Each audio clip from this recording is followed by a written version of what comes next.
Edge and gone. First ball. Oh, beautifully done. They should be taking that long off. Does Rashid to win the game for the Qalandars. Oh, it's a direct hit. God, what a good catch. Oh, bowling. Beautifully done. आज जो है वो double header है, तो हमेशा यही होता है कि जिस ग्राउंड के ऊपर भी डबल हेडर होता है उसमें पहले और दूसरे मैच में पिच का रवैया बिल्कुल मुख्तलिफ हो जाता है। जैसे कि अभी अभी आपने देखा कि कल हमने एक प्रेडिक्शन की थी कि जैसा पिच पहले हाफ में खेलेगी उससे कदरे मुख्तलिफ जो है वो दूसरे हाफ में खेलेगी, और वही कल देखने में मिला कि जहाँ पर पहले हाफ में शाहीन शाह अफरीदी बिल्कुल अनप्लेबल लगे, वहीं दूसरे हाफ में मुल्तान सुल्तान्स ने एक बहुत अच्छा मौका जाने दिया, जबकि वो एक बहुत अच्छी पोजीशन में थे और उनको कम से कम वहाँ पर 180 रन बोर्ड पे लगाने चाहिए थे। आज की वीडियो जो है वो हम लोग कर रहे हैं क्योंकि शाम में मैच है कुछ घंटों के बाद लाहौर कलंदर्स और कोयटा ग्लैडिएटर्स का, लेकिन हम उससे पहले कल के होने वाले दोनों मैचेस का एक छोटा सा रिव्यू ज़रूर करेंगे। परसों जब हमने एक पोल रन किया था तो उसमें भी एक वास्ट मेजॉरिटी ऑफ रिस्पोंडेंट्स का ख्याल ये था कि लाहौर कलंदर्स ये मैच जीतेगी, और वो बिल्कुल सही साबित हुए, और हमारा भी ख्याल उससे मिलता जुलता ही था कि लाहौर कलंदर्स की टीम जो है वो कंपैरेटिवली पेशावर ज़ल्मी की टीम से काफ़ी बेहतर है। और कल तो ये भी उम्मीद थी कि वहाब रियाज कैप्टनसी नहीं करेंगे मैच में, लेकिन आखिरी मौके पर कुछ ऐसा हुआ कि पेशावर ज़ल्मी ने रिपोर्टेडली ये थ्रेटन किया कि वो टूर्नामेंट से बाहर निकल जाएंगे और वो टूर्नामेंट में नहीं पार्टिसिपेट करेंगे अगर उनके कैप्टन और कोच को स्क्वाड रीजॉइन करने का मौका नहीं दिया गया। तो कल एक काफ़ी बुरा प्रेसिडेंट सेट हुआ है पाकिस्तान क्रिकेट बोर्ड की तरफ से, जहां पर उनको पीछे हटना पड़ा, निगोसिएशंस फेल हुई, और सुनने में ये आया है कि पेशावर ज़ल्मी का जो स्क्वाड है वो 30 मिनट लेट पहुंचा बस में, जबकि लाहौर कलंदर्स की टीम जो थी वो वेट कर रही थी उनका, और उनको एक सरसरी सी प्रेस रिलीज जारी करनी पड़ी जहाँ पर उनको ये बताना पड़ा कि वो जो दोनों प्लेयर्स हैं उनको शायद माफ़ी तलाफ़ी के बाद स्क्वाड में जगह बनाने का वापस मौका दिया गया है। हालांकि इसका माफ़ी तलाफ़ी से कोई ताल्लुक़ नहीं है, आपने एक रूल सेट किए हैं फॉर ऑल द फ्रेंचाइजेस जिसका ताल्लुक़ जो है वो एक बीमारी से है, एक वबा से है। अगर आप ये हर किसी के लिए बैन करेंगे तो इस टूर्नामेंट का एक सक्सेसफुल जो है ना वो कंप्लीशन मुश्किल हो जाएगी पाकिस्तान क्रिकेट बोर्ड के लिए। पहले मैच में बिल्कुल हुआ वही जो हमें एक्सपेक्टेड था कि लाहौर कलंदर्स ने टॉस जीत के बॉलिंग का फैसला किया और पेशावर ज़ल्मी की टीम पहले ओवर से ही मुश्किलात का शिकार रही। हम सिर्फ 140 रन वो जोड़ पाए, और उसके बाद हालांकि उन्होंने बॉलिंग काफ़ी बेहतर करी, लेकिन क्योंकि उनके रन्स काफ़ी कम थे उस पिच के ऊपर, तो ऐसा लगा कि कहीं ना कहीं मतलब लाहौर कलंदर्स को लोग पकड़ नहीं पाएंगे। तो यही हमें देखने में मिला, और पेशावर ज़ल्मी थोड़ी सी डिसअपॉइंटेड ज़रूर होगी, बिकॉज एक मौके पे ऐसा लग रहा था कि शायद वो थोड़े से ज़्यादा रन्स बना पाएँ जब रदरफर्ड और रवि बुपारा खेल रहे थे, लेकिन लाहौर कलंदर्स की बॉलिंग का भी कोई जवाब नहीं है। बहुत शानदार बॉलिंग अटैक है। कल हारिस रऊफ और दिलबर हुसैन नहीं खेल रहे थे, इसके बावजूद उनका बॉलिंग अटैक इतना शानदार है।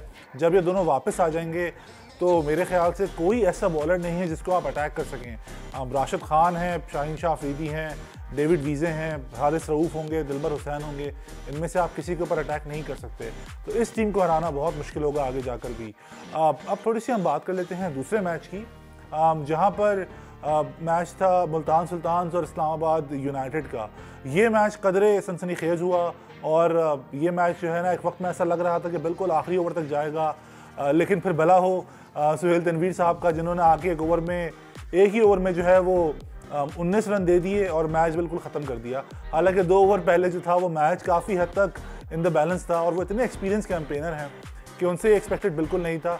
लेकिन कहीं ना कहीं दोबारा वही बात जो हमने कल अपनी वीडियो में की थी कि रात के मैच में ड्यू बहुत इंपॉर्टेंट फैक्टर प्ले करती है, और यही हुआ कि सुहेल तनवीर जो कि एक बहुत रिनाउंड डेथ बॉलर हैं, वो एक अच्छी स्लो बॉल करते हैं, अच्छी जो है वो यॉर्कर करते हैं, लेकिन उनको बहुत मुश्किलात का सामना हुआ, और इसी वजह से कल इस्लामाबाद यूनाइटेड ने एक अच्छी कामयाबी हासिल करी।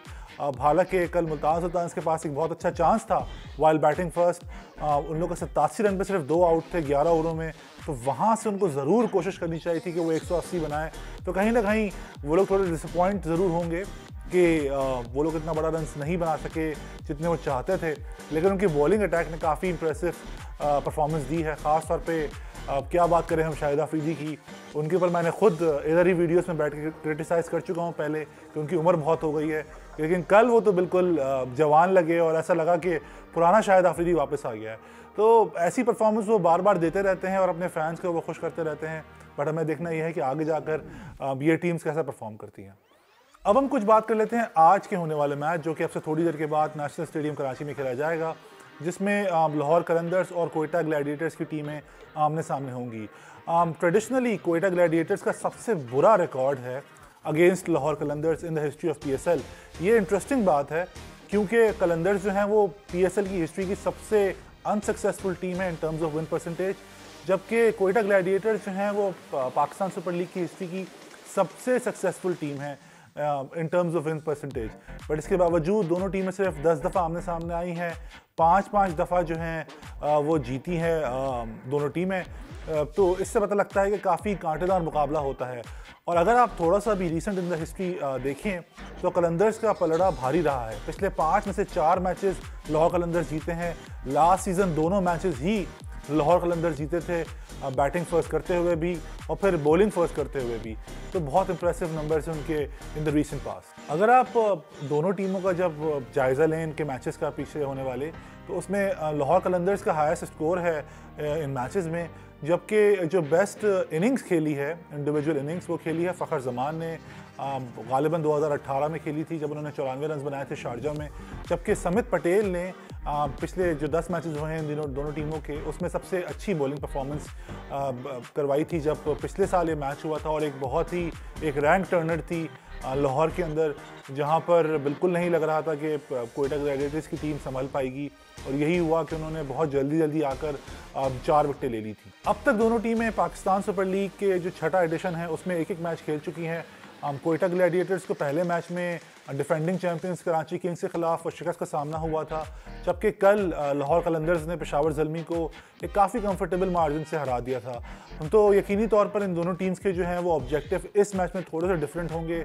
कोयटा ग्लैडिएटर्स यकीनी तौर पर अपने बैटिंग ऑर्डर को सॉर्ट करना चाहेगी, जो कि पिछले मैच में काफ़ी अजीब सा लगा था विद सरफराज अहमद ओपनिंग, जबकि लाहौर कलंदर्स के ज़्यादा कोई मसले नहीं हैं, सिवाय इसके कि शायद वो उम्मीद कर रहे होंगे कि हारिस रऊफ़ या दिलबर हुसैन में से कोई जो है वो अवेलेबल हो फॉर सिलेक्शन और वो इस मैच में जगह बना सकें अपनी। अब हम कुछ पाकिस्तान सुपर लीग के छठे एडिशन के कुछ रैंडम स्टैट्स की बात कर लें, जो कि हमने सोचा कि शायद 3 मैचेस के बाद थोड़े से रेलेवेंस ज़रूर हैं। एक तो सबसे पहले हम ये बात करना चाहेंगे कि क्यों ऐसा हो रहा है कि टीम्स जो हैं वो जो बैटिंग फर्स्ट कर रही हैं वो हार रही हैं और टीम्स जो बैटिंग सेकंड कर रही हैं वो जीत रही हैं। तो उसकी एक बहुत आसान सी वजह यह है कि जो नंबर ऑफ़ डॉट बॉल्स हैं पहली इनिंग्स में वो कदरे ज़्यादा हैं कंपैरेटिवली दूसरी इनिंग्स की, जैसा कि आप इस टेबल में देख सकते हैं। अगर आप थोड़ा सा आगे आएँ तो आपको ये भी पता लगेगा कि जो पावर प्ले है वो बहुत इंपॉर्टेंट रोल प्ले कर रहा है मैच के आउटकम में, क्योंकि पहली इनिंग्स में जो पावर प्ले का एवरेज स्कोर है इन 3 मैचेस का वो तकरीबन 39 है at the loss of 2 wickets, जबकि वही दूसरी इनिंग्स में जो है वो बढ़ के हो जाता है 46 run at the loss of 2 wickets. दिखने में ऐसा लग रहा है कि सिर्फ 7 रन हैं, लेकिन क्योंकि ये T20 मैचेस होते हैं यहाँ पर एक रन का बहुत इम्पैक्ट होता है। तो कहीं ना कहीं ये ज़रूर आपको एक फ़र्क दिखेगा कि क्यों ऐसा हो रहा है कि जो टीम्स बैटिंग फर्स्ट कर रही हैं वो थोड़ा मुश्किल में लग रही हैं, क्योंकि वो विकेटें बहुत जल्दी खो देती हैं जब भी वो बैटिंग करने आती हैं। अगर हम देखें कि पाकिस्तान सुपर लीग के छठे एडिशन में अब तक कितने चौके लगे हैं तो उनकी तादाद है अब तक 82, जबकि 28 छक्के लग चुके हैं इस कंपटीशन में। पहली इनिंग्स में जो चौकों की तादाद है वो कदरे कम है दूसरी इनिंग्स से, लेकिन छक्के जो हैं वो दोनों इनिंग्स में तकरीबन बराबर ही लगे हैं।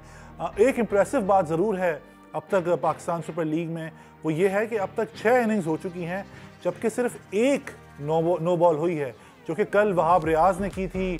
एक इंतहाई क्रूशल मूवमेंट पर आकर उन्होंने एक फुल टॉस करा दी थी, वो भी लाइन वाली नो बॉल नहीं थी, वो भी एक वेस्ट हाइट की नो बॉल थी। और ये भी जाते जाते कहना पड़ेगा कि पाकिस्तान सुपर लीग का जो ये एडिशन है ये एक काफ़ी आई ओपनर है बाकी सब लीग्स के लिए भी, कि अगर आप चाहें तो बैट और बॉल के दरमियान जो है काफ़ी अच्छा मुकाबला हो सकता है। बहुत सारी लीग्स ऐसी हैं और उसमें मैं ख़ास तौर पर बात करूंगा इंडियन प्रीमियर लीग की, जहां पर ऐसा लगता है कि अगर आप 300 रन भी बना दें 20 ओवरों में तो शायद वो भी काफ़ी ना हो। लेकिन पाकिस्तान सुपर लीग शायद बिग बैश लीग के अलावा दुनिया की वाहिद लीग है जहां पर बैट और बॉल का एक काफ़ी कांटेदार मुकाबला होता है, जो कि एक बहुत ही खुशाइन बात है।